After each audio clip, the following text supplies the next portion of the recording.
السلام الله عليكم ورحمة الله وبركاته. سوسونا قد وناكسن مانتا وحي نقاضد دونا مادديني باثولوجيغا عشركي لحاد عشر كاني وحو نقون دونا عشركي قدام بيي اينو كسو افميري دونا قيبتا جنرال باثولوجيغا ماددة تاني اي ليدهاي عشر كاني مانتا وحي نكسو افميري دونا قضب مهمة قضب كاسيو لو يقانو cellular adaptation waxaan rajeynayaa ilaa dhamaadka casharkani haddii aad dareynayso inaad idinla gaari doontid biidni illaahi jalla wacala.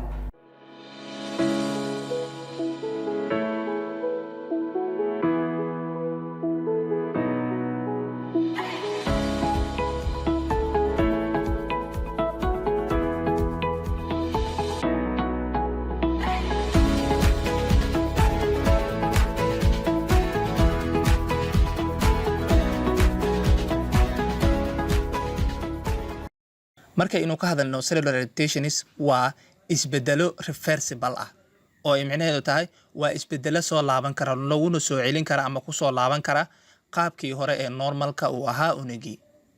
Isbedeladaas oo marka ku dhici kara numberkii ama tirooyinkii uu lahaa unuga, cabirkii unuga, muuqaalkii unugaasi uu lahaa oo phenotype-kii, dheefshiidkii howlihiisa oo uu lahaa unugaasi.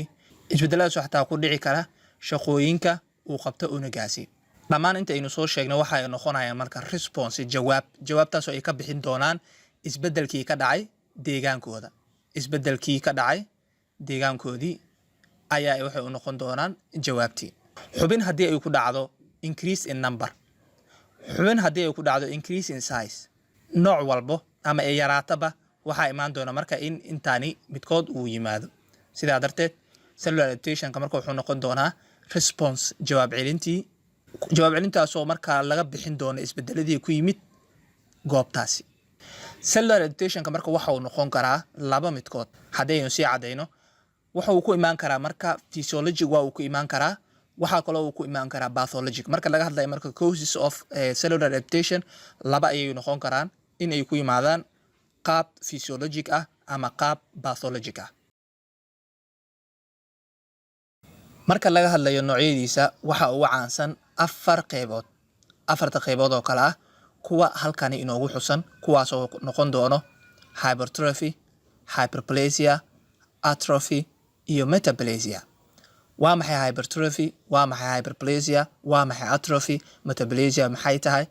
Afartaani qodob ayaa aynu ku falanqayn doonaa qaybaha dhiman ee casharka. Hypertrophy nooca koowaad.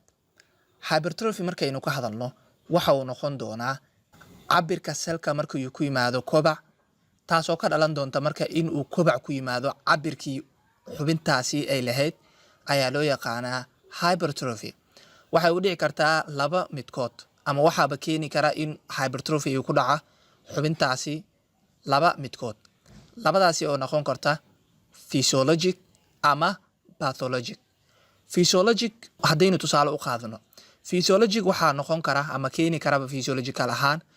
Tusaale ahaan haddaynu soo qaadano increased functional dependence, haddii ay timaado marka in darabaadkii shaqadii jirka ay bato. Tusaale ahaan haddii ay dhacdo murqahani loo yaqaano striated muscleska unugyadooda ee ku jira qolfoofta muruqa iyo wadnahaba marka ay dalabkooda uu ziyaado. Tusaale ahaan marka uu qofkani uu bilaabo exercise oo kale ama gym uu galo, waxaa dhacaysa in murqihiisa ay ziyaadaan. Murqaha marka ay kobac sameeyaan, marka kobacaasi waxaa bilaabi doona marka in murqihii meeshaasi ku jiray ah striated muscle cellska ay dalbadaan supply badan. Wadnihiina waxa uu noqon doonaa maadaama maalintii oo idil ama inta badan ba lagu qabto hawl, waxa uu isaga noqon doonaa in uu ku dhaco hypertrophy. Waa sida marka dadka athleteska ah ama dadka sportska ah, khaasatan dadka gymmerska loo yaqaano, ay uga murqo iyo wadno weyn yihiin dadka caadiga ah. Tusaalaha labaad ee physiologic cause-ka wuxuu noqon karaa hormonal stimulation. Hormonal stimulation waxa uu noqon karaa isagana in hormoon la kiciyo ama hormoon in la dareengeliyo. Tusaale ahaan in ay ku timaado ilmagaleenkii in uu weynaado. Weynaanshaha ku yimaado ilmagaleenka xilliga uurka oo kale waxa uu noqon karaa marka waa hormonal stimulation. Sababtaasina marka waxay noqon kartaa marka physiologic cause of hypertrophy waxay noqon kartaa physiologic cause of hypertrophy ayay noqon kartaa. waxaan filayaa in physiologic aad ila fahantay.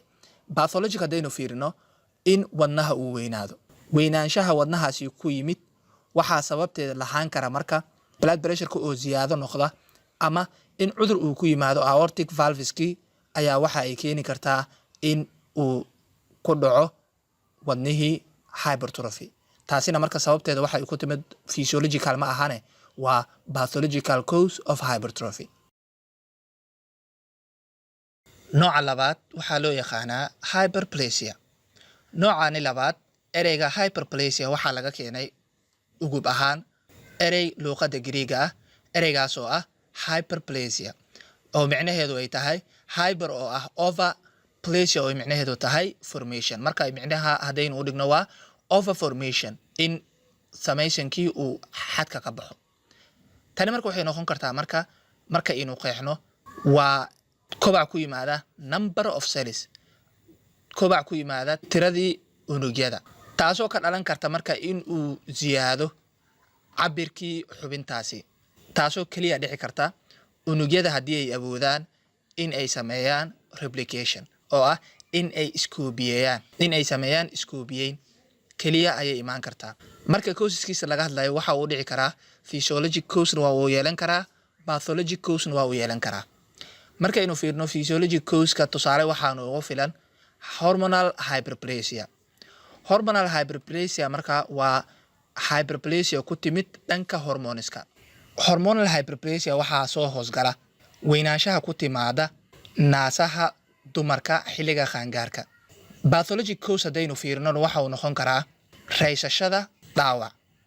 raysashada dhaawaca oo kale waxa ay keenaysaa in goobtaasi ay ku timaado hyperplasia oo ah in meel ay yeelato scar, inay meel yeelato scar. scar waxaa loola jeedaa marka qayb ka mid ah jirka ay ku dhacdo dhaawacaasi kadib marka uu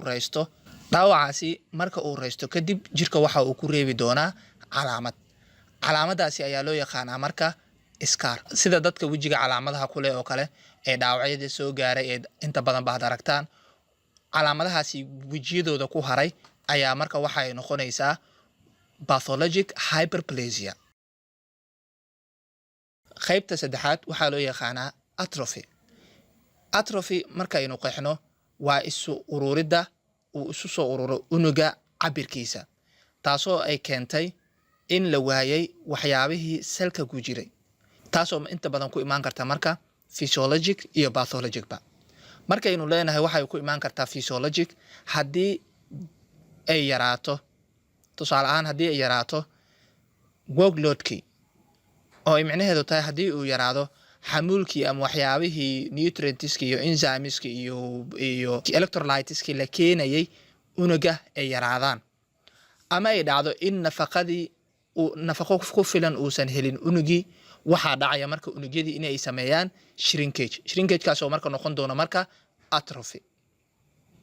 pathologic ahaan haddaynu u fiirino waxa uu noqonayaa marka loss of innervation. waxaa laga wadaa pathological ahaan. tusaale haddaynu u fiirino pathological ahaan waxaa loola jeedaa in goobtaasi ay weyso dareen. tusaale ahaan qof gacanta laga gooyey oo kale waxaa ku dhacaysa gacantaasi meesha laga jaray inta soo hartay ee jirka ku taala waxay noqon doontaa marka inay ku dhacaan unugyadii halkaas ay ku sugnaa atrophy. qaybta ugu dambeysa ee casharkeenana maanta aynu ku soo gabagabayn doono waxay noqon doontaa metaplasia.